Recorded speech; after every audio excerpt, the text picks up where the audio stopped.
On the 19th of July, I decided to point my telescope towards a star called HAT-P-23.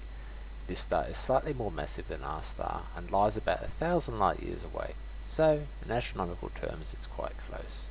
I was interested in looking at this star because at about 9 PM local time there was going to be a transit. A planet about 25% larger than our Jupiter, with an orbital period of 1.3 days, was going to pass between the star and us, and I wanted to try and detect it. I've never detected a transit before, so here goes. The star HAT-P-23 looks like a fairly insignificant star in a sea of other stars.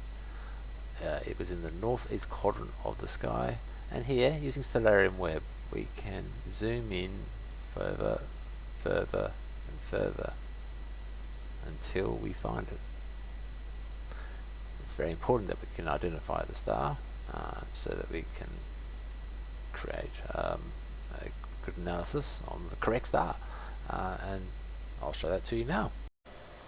It is very important to be able to identify the star we want to analyze, and here we compare Stellarium Web with a photo taken. You can see we can match the stars. Here we have opened Astro Image J.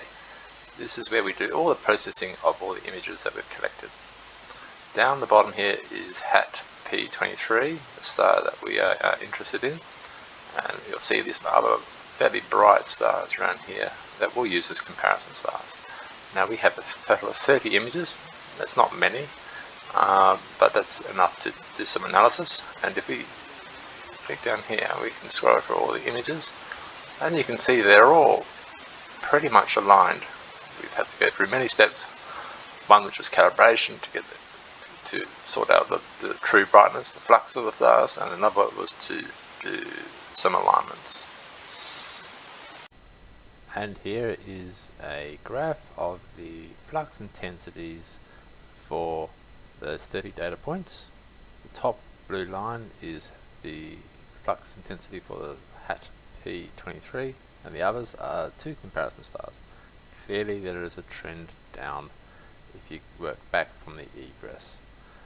The fit curve doesn't quite perfectly line up with the ingress, but that's probably because we don't have enough data points. What a great result.